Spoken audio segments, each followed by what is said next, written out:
ഭഗവാൻ തന്നെയാണ് ഓരോ ശരീരങ്ങളിലും ഇരിക്കുന്ന ക്ഷേത്രജ്ഞൻ അഥവാ ഈ ജീവൻ എന്നുള്ളത് കൊണ്ട് വാസ്തവത്തിൽ ആ ഭഗവത് സ്വരൂപനായ ആ ജീവന് ബന്ധവും മോക്ഷവും വാസ്തവത്തിലില്ല. പക്ഷെ ഇപ്പുണ്ട്. വെള്ളത്തിൽ കിടക്കട്ടെ, വെള്ളം വള്ളത്തിൽ കയറാണ്ടിരുന്നാൽ മതി. വെള്ളത്തിൽ വെള്ളം കയറി കഴിഞ്ഞാൽ മുങ്ങി പോലെ. ഇതുമാതിരി നമ്മൾ ഈ ലോകത്തിലിരുന്നോളൂ. ലോകം നിങ്ങളുടെ ഉള്ളിൽ കയറിയാലോ കുഴപ്പം. ശരിയല്ലേ? മനസ്സാണ് ഈ ലോകത്തെ അകത്ത് കയറ്റി വയ്ക്കണതേ. അപ്പം മനസ്സിലാണ് ഈ തിരിച്ചറിവ്.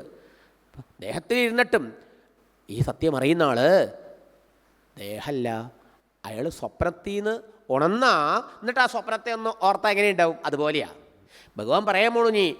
ഞാൻ ഈ പറഞ്ഞ ഉദ്ധവ ഉപദേശം ഉണ്ടല്ലോ, ഇത് സമസ്ത വേദങ്ങളുടെയും ശാസ്ത്രങ്ങളുടെയും കടഞ്ഞെടുത്ത സാരമാണ്. തൈര് കടഞ്ഞിട്ട് ആ വെണ്ണയും എടുക്കൂലേ, അതല്ലേ അതിൻ്റെ സത്ത. ഇതുപോലെ എല്ലാ വേദങ്ങളുടെയും എല്ലാ ആത്മീയോപദേശങ്ങളുടെയും എസൻസ് സാരമാകുന്നു ഞാൻ നിനക്ക് പറഞ്ഞു തരുന്നത്. ഇത് പഠിച്ചാൽ പിന്നെ ഒന്നും പഠിക്കേണ്ട ആവശ്യമില്ല. ഇത് കേട്ടാൽ പിന്നെ ഒന്നും കേൾക്കാണ്ടില്ല. ഇത് സത്യം അറിഞ്ഞാൽ പിന്നെ ഇവിടെ അറിയാനില്ല ഒന്നും. അവൻ കൃതാർത്ഥനാവും.